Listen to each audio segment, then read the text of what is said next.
We've got the Toyota RAV4 and the Mazda CX-50 in our comparison this week. By the way, in Canada, it's Mazda. South of the border, it's Mazda. You'll hear Mazda in this comparison. Welcome to the Motormouth YouTube channel. I'm Zach. I'm Andrea. And if you like this, it'd be great if you subscribe. So let's get into it.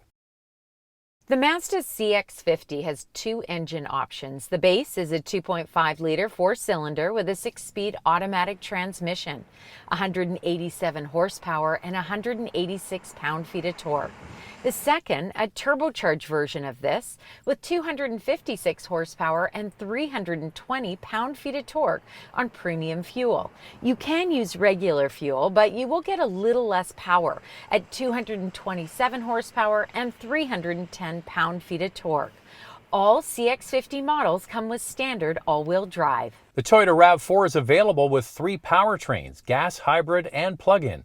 The gas model is a 2.5-liter four-cylinder with an 8-speed automatic transmission, 203 horsepower, and 184 pound-feet of torque, with front-wheel drive and all-wheel drive available. The RAV4 hybrid uses the same 2.5-liter four-cylinder, but it's matched with an eCVT and Toyota's hybrid synergy drive. It produces more horsepower at 219 combined horsepower with standard all-wheel drive. The plug-in version is called the Prime, and it has 68 kilometers or 45 miles of EV range with a combined 302 horsepower and standard all-wheel drive. In our comparison, we'll be focusing on the base gas engines, as the CX-50 does not have a hybrid option yet. It should arrive sometime next year. One of the attributes of Mazda is good handling, and this CX-50 handles well. It's based on the same platform as the Mazda 3 and the CX-30, with McPherson struts up front and a torsion beam rear suspension. Mazda claims that this suspension design was used to keep vehicle motion simple and natural feeling. We should point out it's also less expensive to manufacture. The CX-50 comes standard with iActive safety technology and MI Drive technology. MI Drive allows you to customize the drive modes. You can switch between various modes like sport, off-road, and cater to the road conditions. A 360-degree camera is available on the top GT trim in Canada on both the non-turbo and turbo engines. In the US, you have to get the top turbo engine in the top trim to get this feature. The RAV4 has a comfortable and smooth drive, but when you accelerate quickly, the engine gets a little noisy. The RAV4's multi-link rear suspension helps enhance handling and control by working with its natural body rigidity in order to keep traction steady. All all-wheel drive models feature multi-terrain select for optimized traction on mud, sand, rock, dirt, and snow. The Trail and Limited models come with dynamic torque vectoring all-wheel drive with rear driveline disconnect. The RAV4 comes standard with Toyota's Safety Sense 2.0, which includes pre-collision warning with pedestrian detection and blind spot monitoring with rear cross-traffic alert.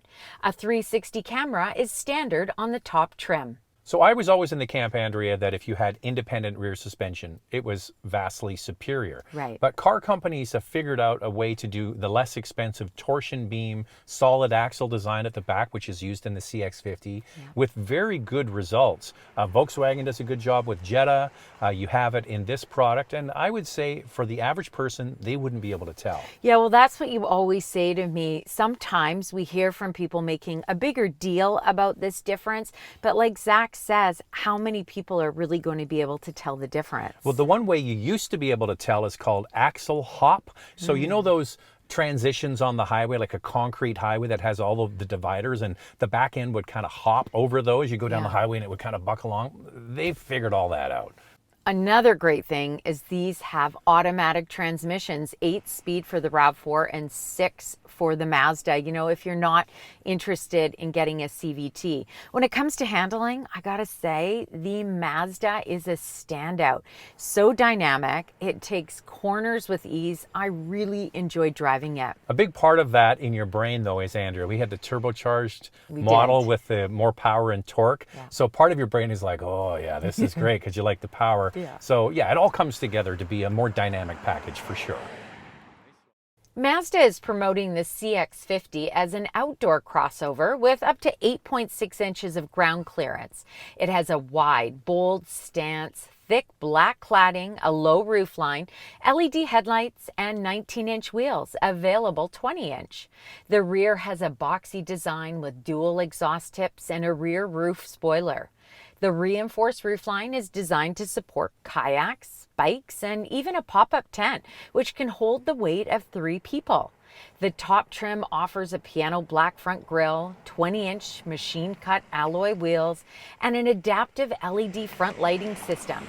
A new Meridian trim is on the way later this year with 18-inch wheels and all-terrain tires, headlight protectors, and a unique hood graphic to give it an even more outdoor feel.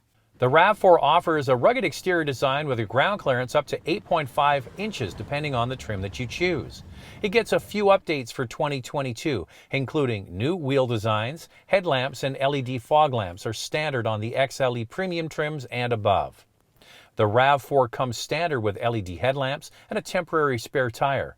17-inch, 18 and 19-inch wheels are available. If you're looking for a more off-road capable RAV4, check out the TRD model with the TRD tuned suspension combined with enhanced rebound control and red coil springs with revised spring rates offering better ride quality. The TRD comes with a protective skid plate for tackling those gravel roads. I always say looks are subjective, so I think some will be in the camp of the CX-50 and some with the RAV4. I actually like the exterior of both.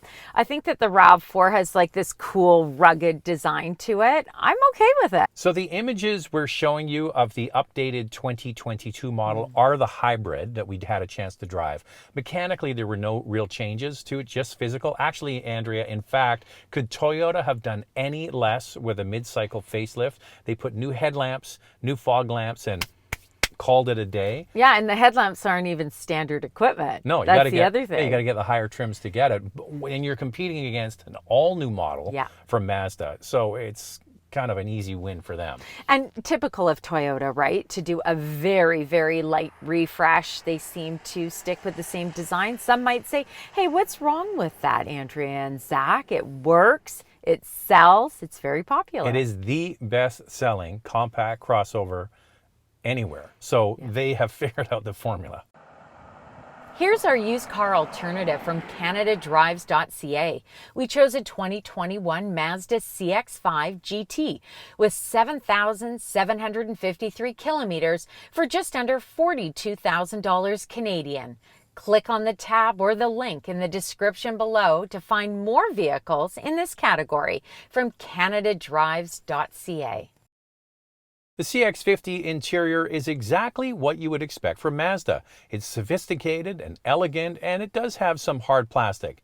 In Canada, there are 3 trims, and the base trim comes with a lot of standard features, including a 10.25-inch display with Mazda Connect, wireless Apple Carplay and Android Auto, leatherette trimmed upholstery, heated front seats, 10-way power driver's seat, heated steering wheel, a panoramic roof, and a power liftgate. The top GT trim, the one you're looking at here, gets extra features like the Bose sound system, front and rear parking sensors, navigation, the 360 monitor, wireless charging, a power passenger seat, leather seating surfaces, ventilated front seats, and heated rear seats. In Canada, there's only 3 trims, but they're all very well appointed. In the US, you get 9 different trims to choose from, so you get more stripped down versions and a base model with a lower starting price. But you still get features like wireless Apple CarPlay and Android Auto, but the display audio system is smaller at 8.8 inches. The preferred trim is where you get the extra features like heated front seats,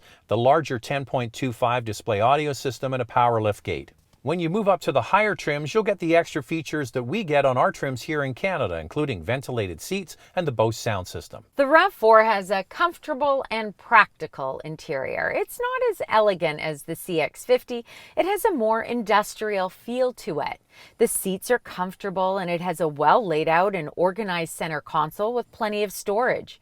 It comes standard with a 7-inch touchscreen, available 8-inch and 9-inch screens on the higher trims.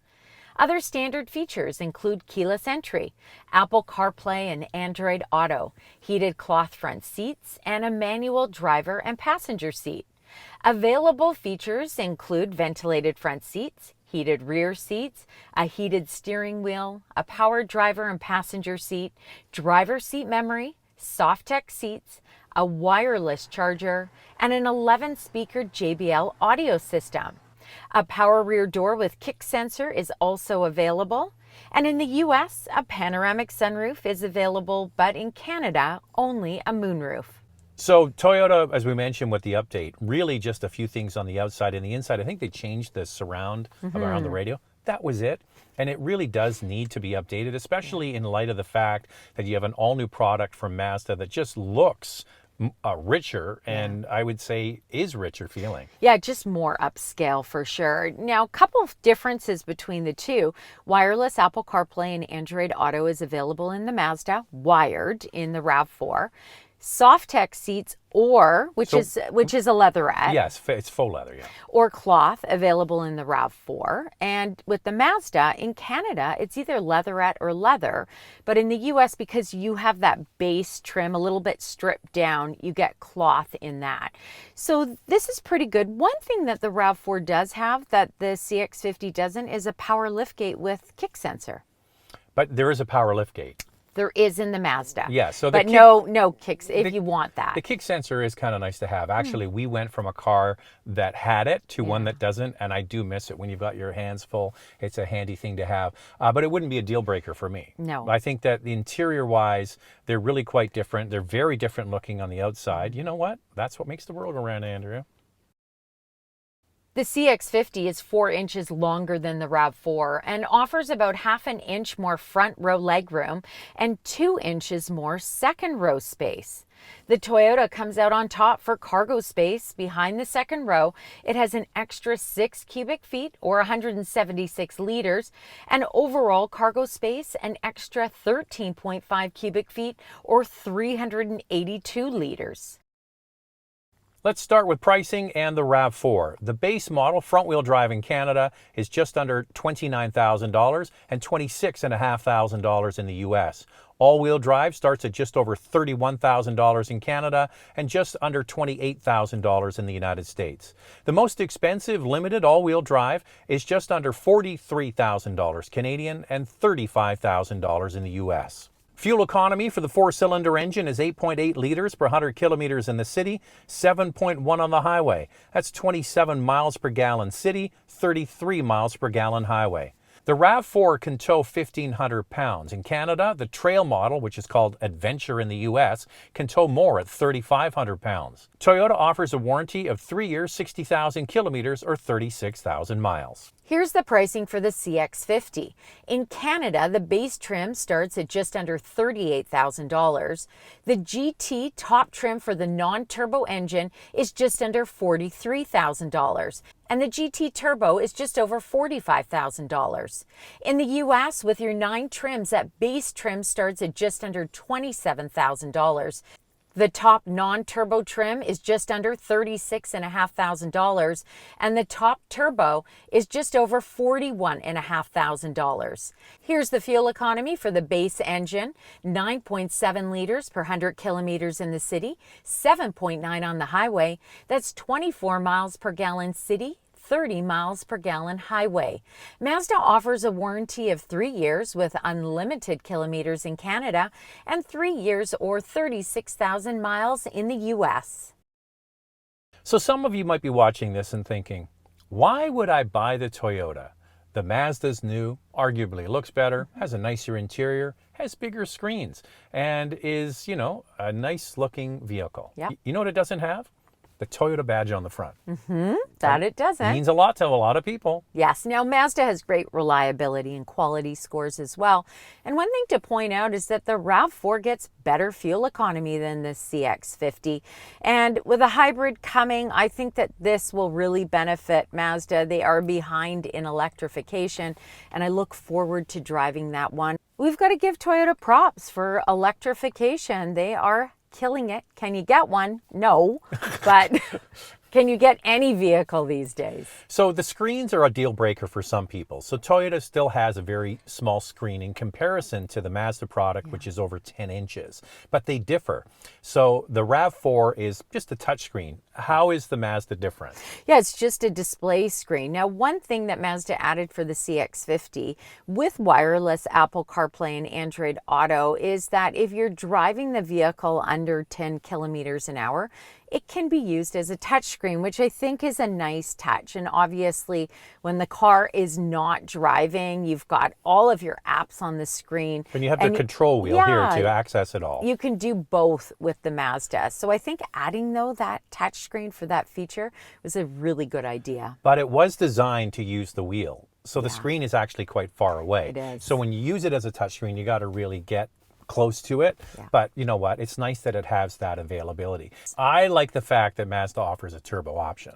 If it was me, I would just get the top trim. I would just go, I'll take it with the more powerful engine. That's just the way I roll. But if you're fuel efficient, even a gas engine, the base model, people are second guessing it and thinking, you know what, maybe I'll put an order in for a RAV4 hybrid, by the way, the best car on the road, and wait for it to come, because I got to save some gas somewhere. We have viewers and followers on Instagram that maybe have a CX-5 and they're waiting for the CX-50 hybrid to come in. Be interested to see what that fuel economy is and what the starting price point is. Is it going to be competitive with the RAV4 hybrid? It has to be. It has to be competitive, or else it won't sell. I mean, there's a reason why Toyota mops the floor with everybody, because they have a great product. Yeah. Their hybrid is highly efficient, and their starting price on that is killer. Like, they have a great starting price. Anyway, we're kind of getting off topic and going down the hybrid route. So we'll wrap it up here. A couple of things we'd like you to do is follow Andrea on Instagram. It's Motormouth_Andrea to get a sneak peek behind the scenes. And also, what else do they have to do? Subscribe, hit that notification bell. We put out a lot of different content each week, and we would love you to watch it all. And when will we see them next? We'll see you next week.